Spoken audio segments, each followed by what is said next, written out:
தமிழ் மக்களே, art and Prabha. Welcome to my channel.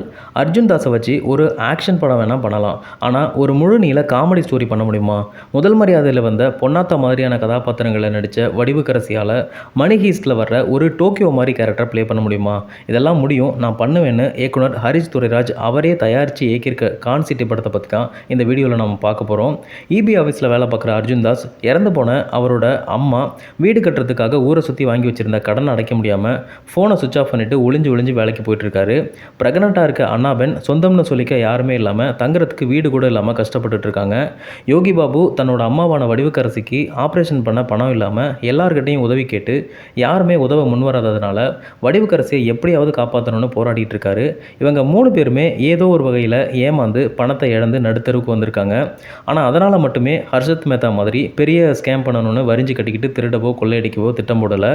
அதுக்கு மாறா காக்கா உட்கார பணம் விழுந்த மாதிரி இந்த 3 கதையிலையும் தானாகவே ஸ்கேம் நடக்கிறதுக்காக ஒரு சுச்சுவேஷன் வருது. அந்த சுச்சுவேஷனை கரெக்டாக பயன்படுத்திக்கிட்டு மாட்டிக்காமல் சின்ன ஸ்கேம் பண்ணி பெரிய அளவில் பணத்தை சம்பாதிக்கிறாங்க. அது வரைக்கும் எந்த பிரச்சனையும் இல்லை. ஆனால் சம்பாதிச்ச பணத்தை வச்சு இன்னும் நிறைய பணம் சம்பாதிக்கணும்னு கடைசியாக பண்ணுற ஒரு அட்டம்ப்டில் தான் எதிர்பாராத விதமாக மொத்த பணத்தையும் இழந்து போலீஸில் மாட்டிக்கிறாங்க. அதுக்கப்புறம் என்ன நடந்ததுங்கிறது தான் இந்த கான் சிட்டி. இந்த 3 ஸ்டோரியில் யோகி பாபு ஸ்டோரியும் அண்ணாபென் ஸ்டோரியும் ரீசெண்டாக வேற எங்கேயும் பார்த்ததா எனக்கு ஞாபகம் இல்லை. ஆனால் அர்ஜுன் தாஸோட இபி பில் ஸ்கேம் மட்டும் லக்கி பாஸ்கர் படத்தோட கணக்கச்சிதமாக ஒத்து போகுது. கதை மட்டும்தான் ஒத்து போகுதுன்னு பார்த்தா அந்த இபி ஆஃபீஸுக்காக போட்டு வச்சிருக்க செட்டு கூட லக்கி பாஸ்கர் படத்தை தான் ஞாபகப்படுத்துது. லக்கி பாஸ்கர் படத்தில் துல்கருக்கு அந்த பேங்க்கில் தெரிஞ்சும் தெரியாமலும் 2-3 பேர் ஹெல்ப் பண்ணுவாங்க.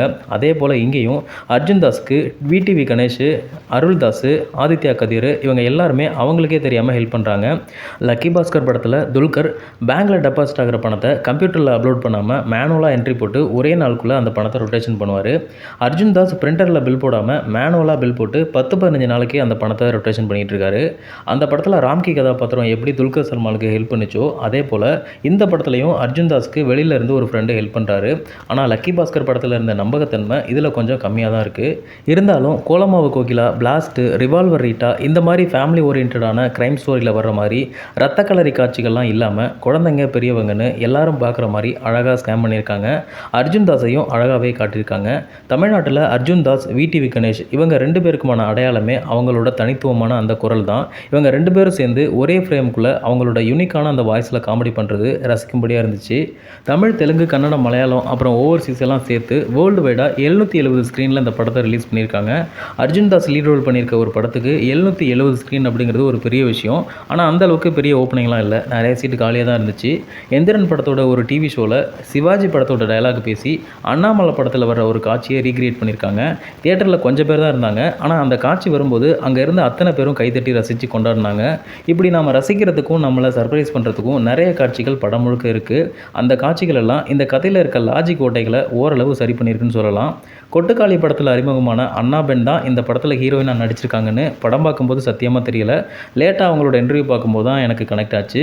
அதுக்கு அடுத்தபடியாக இமான் அண்ணாச்சி, ராதா ரவி, தம்பி ராமையா, பொன்வண்ணன், ரமேஷ் திலக் இப்படி எல்லாருமே 1-2 காட்சிகள் மட்டுமே வந்தாலும் இந்த படத்தில் இவங்க இருந்தாங்கன்னு ஞாபகம் வச்சுக்கிற அளவுக்கு நடித்து கொடுத்துட்டு போயிருக்காங்க.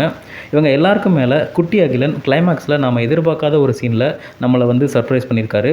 பார்க்காதவங்க ஒரு தடவை பாருங்கள். ஒரு நல்ல காமெடியான க்ரைம் ஸ்டோரி பார்த்த அனுபவம் கிடைக்கும். இந்த வீடியோவை பார்த்த தமிழ் ரசிகர்களுக்கு ரொம்ப ரொம்ப நன்றி.